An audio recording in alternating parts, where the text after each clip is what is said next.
Bonjour à tous, aujourd'hui une vidéo sur l'impression 3D et aujourd'hui on va regarder les tours du siège du Mordor qui viennent à l'assaut de Minas Tirith. Alors c'est un projet qui a été créé par Conquest Creation, donc c'est son premier projet, mais moi je vous ai présenté son deuxième projet dans la vidéo précédente, c'était Kingdom of Saxona, donc c'était tout simplement un village du Rohan qui fait très référence à Edoras, la capitale du Rohan. Et donc ça c'était la vidéo que je vous ai présentée sur la chaîne donc précédemment. Et celui-là, c'est son premier projet. Et c'est un défi de la chaîne Zorpazorp. Alors pour ceux qui ne connaissent pas, Zorpazorp, c'est la plus grosse chaîne anglophone, il est australien, c'est la plus grosse chaîne anglophone sur l'univers du Seigneur des Anneaux. Et lui, il est très dédié à la création de décors, des choses comme ça. Et justement, il avait lancé un défi pendant qu'il était en train de créer tous les murs de Minas Tirith. Il avait lancé un défi à Conquest Creation, qui est lui aussi australien, et de l'avancer en fait dans ses travaux, notamment au niveau des tours de siège du Mordor, en faisant un fichier STL et où il puisse avoir tout simplement déjà des tours de siège assez rapidement. Il suffit juste d'imprimer au lieu de les créer soi-même à la main. Ça l'avançait en tout cas dans son projet. Et donc le défi a été relevé par Conquest Creation et c'était son premier projet, donc la création justement de ces tours de siège.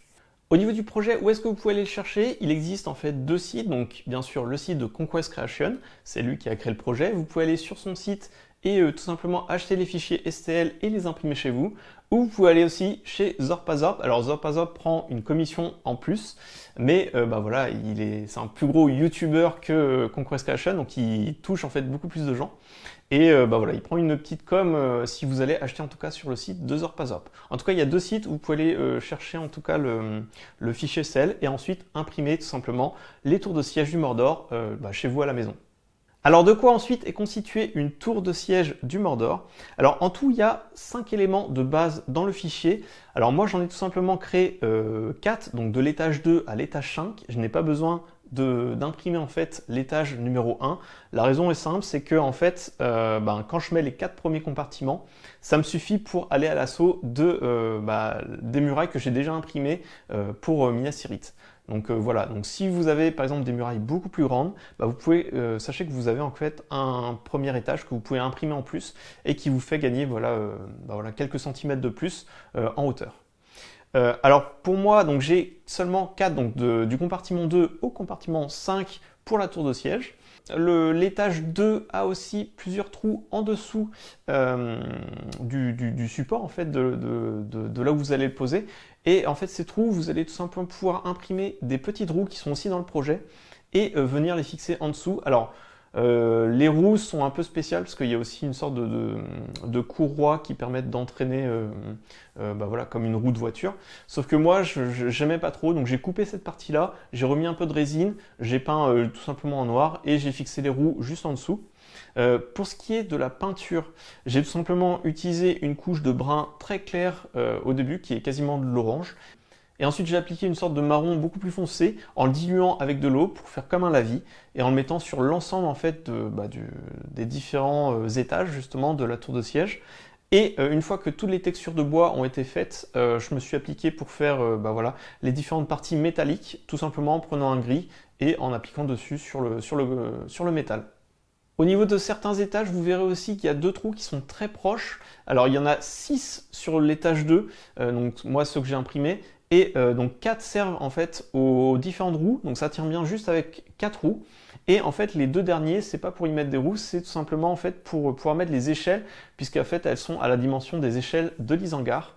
Donc vous pouvez suivant les découper ou alors faire vos propres échelles. En tout cas ça passe très bien avec les échelles de l'Isengard. Et vous verrez qu'il y a aussi d'autres étages où il y a des trous justement pour pouvoir les mettre. Sauf que suivant l'angle, vous serez peut-être un peu obligé soit de les coller ou alors de faire attention en tout cas quand vous manipulez justement vos tours de siège.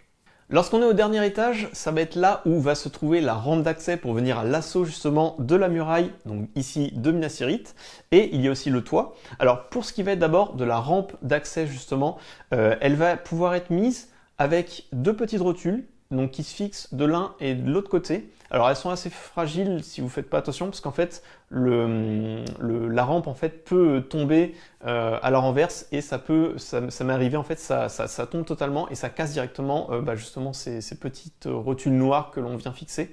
Alors bon, ça à manier avec prudence.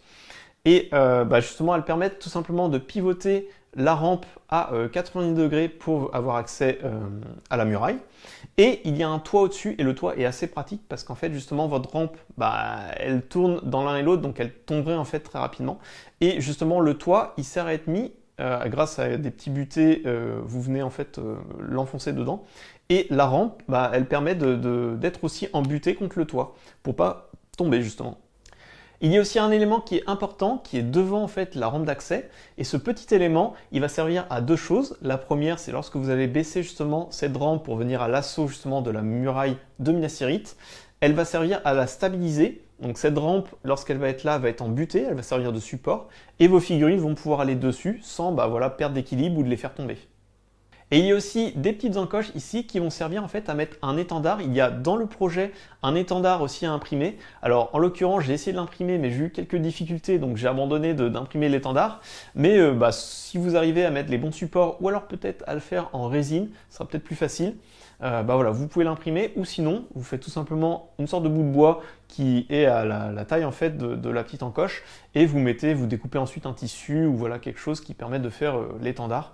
Enfin voilà, il y a plein d'idées. Moi en l'occurrence j'avais quelques difficultés, j'ai pas voulu m'embêter donc j'ai pas mis d'étendard là-dessus, mais c'est une possibilité de le rajouter.